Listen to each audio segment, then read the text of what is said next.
Augusto B. Leguía, en el Perú, 1919-1930. En 1930. Cuando Leguía fue derrocado por Sánchez Cerro, recién ahí, nos enteramos que Perú cedió territorios a Colombia. Perú, fue presionado por Estados Unidos para firmar dichos acuerdos con Colombia, todo lo que ocultó el gobierno del oncenio de Leguía. Modernizó Lima, construyó Plaza de Armas, Palacio de Gobierno, Palacio de Justicia. Sin embargo, lo hacía endeudando al Perú, deuda, que algún día destruiría nuestra economía. También dio íntegramente la explotación de nuestros recursos naturales a los Estados Unidos, a cambio de los préstamos que le daba a Perú. Recordemos este cartel que llenaba de falsas esperanzas a los tacneños y ariqueños. Tened confianza, seréis peruanos. Mientras los tacneños y ariqueños tenían confianza por este cartel que colgaba el gobierno de Leguía, embajador chileno Figueroa Larraín decía en Conversación y Cablegrama 90, como se ve usted estaba en lo cierto, al venirme asegurando que el señor Leguía no quería el puerto, sino el dinero. Empecemos. Veremos los hechos de la palabra de los especialistas, y la versión de historiadores. B. Leguía peleó por el Perú como militar y fue ganando reconocimiento hasta llegar a ser presidente del Perú. Se dejó adular mucho por las mismas personas y grupos poderosos que luego lo dejaron solo. B. Leguía llegó al poder sucediendo a José Pardo, durante el oncenio de Leguía, 1919-1930. Denominada la Patria Nueva. Se realizaron una serie de políticas orientadas a la modernización del país y al servicio de la gran burguesía. Esto se basó en la infraestructura para obras de irrigaciones, agroexportación. Para ello era necesario construir vías de penetración a la sierra, debido que aún no existían carreteras. Así en 1920, el gobierno dictó la ley de conscripción vial, que obligaba a todos los varones del Perú, entre los 18 a 60 años, a trabajar gratuitamente en la construcción y reparación de caminos para el Estado. Era obligatorio y sería de 6 a 12 días al año por cada persona. ¿Quiénes fueron? Pues los campesinos. Los indígenas, quienes serán duramente explotados en este trabajo conocido como la mita republicana.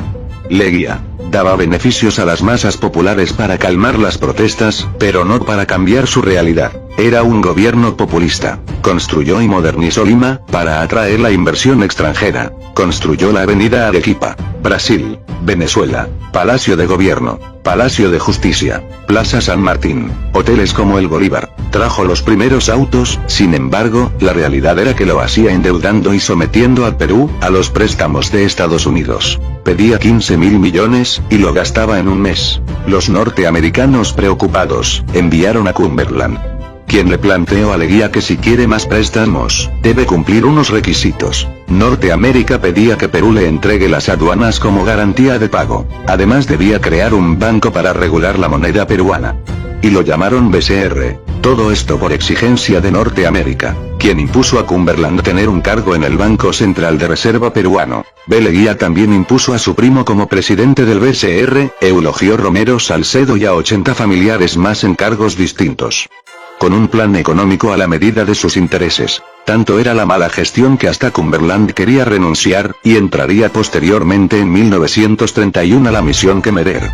También de Estados Unidos. Desde ese momento estuvo Norteamérica dirigiendo la economía de Perú. Para controlar a las clases altas, la oligarquía, los gamonales, creó la ley de aguas, necesarias para sus hacendados. Para esto, empezó la construcción de olmos recién inaugurada por Ollanta Humala. Norteamérica empezó a exigir cada vez más cosas a cambio de los préstamos. Y el Perú seguía endeudándose y entregando los recursos naturales a Norteamérica. El petróleo en Piura, la brea y Pariñas para norteamericanos. El cobre en la Sierra Central Pasco. En el gobierno de B. Leguía Norteamérica controló la explotación de todos nuestros recursos naturales. Además benefició tanto a empresas norteamericanas como la Cerro de Pasco, y aumentaron tanto sus ganancias, que dejaron de exportar el cobre en bruto, para construir la refinería de La Oroya de Norteamérica, exportando ahora lingotes de cobre, de mayor valor en el mercado, aumentando las ganancias norteamericanas. La International Petroleum Company, más conocido por PPK como la IPC, empresa de petróleo norteamericana, que no pagaba impuestos por exportación, no pagaba impuestos por extracción, y hasta el suelo de Perú, era norteamericano. En el famoso acuerdo, el Laudo de París, firmado por Leguía y Estados Unidos, puso fin al problema de las fronteras. Escriben así historiadores simpatizantes de Leguía. Sin embargo, la realidad era que lo hacía cediendo territorios que ponían al Perú en desventaja, como el Tratado de Salomón Lozano en 1922.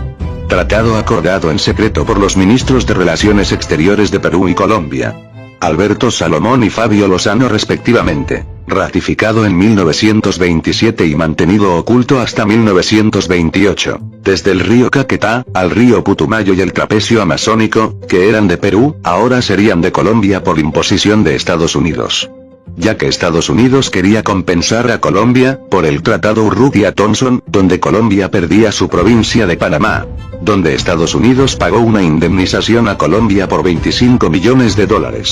El tratado fue firmado en 1914, en contra de un sector de colombianos. Nadie se enteró del Tratado de Leguía, recién fue publicado en 1930, cuando fue derrocado. Tanto era el dominio norteamericano en Perú, que presionaba a Leguía ceder nuestro país a Colombia, y este obedecía por la presión del préstamo, aumentando la deuda externa que algún día destruiría nuestra economía. Además, Leguía vendió Arica a Chile por $6 millones.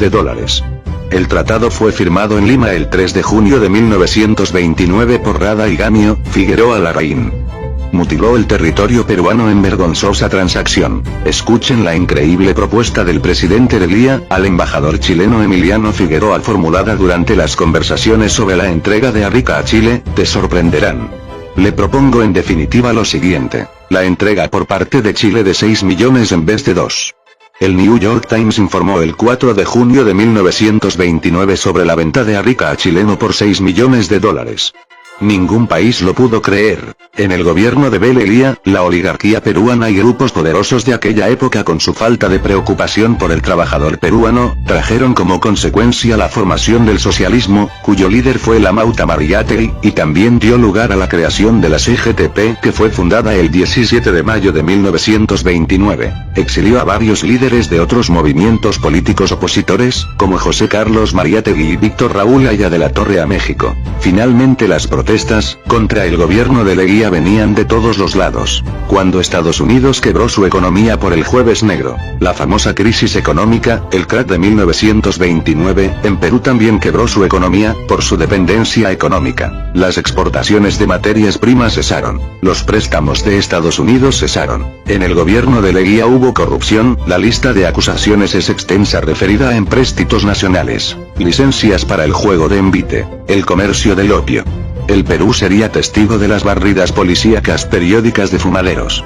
El opio se vendía a través de un monopolio gubernamental, reorganizado en 1921, violando en ocasiones por lotes ilícitos de amapola. Además, el otorgamiento de privilegios y facilidades a los monopolios en la explotación del petróleo a favor de la Standard Oil Company, la construcción de carreteras y ferrocarriles sin licitación, la compra de las haciendas Sasapa y La Molina y otros. Diversos testimonios probatorios acreditaron la existencia de cheques girados por terceras personas, para ser depositados en la cuenta particular de Leguía, tal como lo refiere Jorge Basadre en la Historia de la República 62 edición, tomo segundo, páginas 3991-3992. Uno de los testimonios que sirvieron de base para la sentencia contra Leguía fue el documento publicado el 7 de enero de 1931 y firmado por los contadores Daniel A. Carlín y Luis de Mederos. El tema da para más y aunque sus amigos han tratado de demostrar lo contrario, lo cierto es que la tiranía de Leguía de 15 años fue arbitraria, corrupta y entreguista. La crisis del oncenio fue aprovechado por la oligarquía quienes apoyaron a Sánchez Cerro, militar que ejecutó el golpe de Estado. El comandante Bueno pasó a expresarse en un tono bastante más moderado. Señor Leguía, el capitán no interpreta bien el pensamiento de nosotros. Tenemos por usted consideración y respeto. Ha vestido el uniforme del soldado y defendió la patria. Pero está rodeado de un grupo de sinvergüenzas. Señor Leguía, los oficiales de la guarnición de Lima consideran que ha llegado el momento de que deje usted el poder en manos de una junta militar que tenga la confianza de ella. La expresión de Leguía cambió. Era como si por fin se diera cuenta de su situación. La ciudad y el país seguían durmiendo. Leguía fue arrestado y acusado de malversación de fondos del gobierno. Permaneció en confinamiento en el Panóptico de Lima, y murió en un hospital naval el 6 de febrero de 1932. Los políticos opositores se ensañaron con Leguía. La oligarquía y grupos poderosos cobraron venganza al ser desplazados por Leguía. Lo cierto es que el poder corrompe y más si te dejas llevar por los aduladores. Y son los grupos poderosos, los más aduladores para pedir favores. Juzguen e investiguen ustedes. Esta es la versión y opinión de los historiadores, investigadores, que han hecho de dominio público sus descubrimientos. Vean sus referencias. Investiguen. Un pueblo que olvida su pasado, está condenado a repetirlo.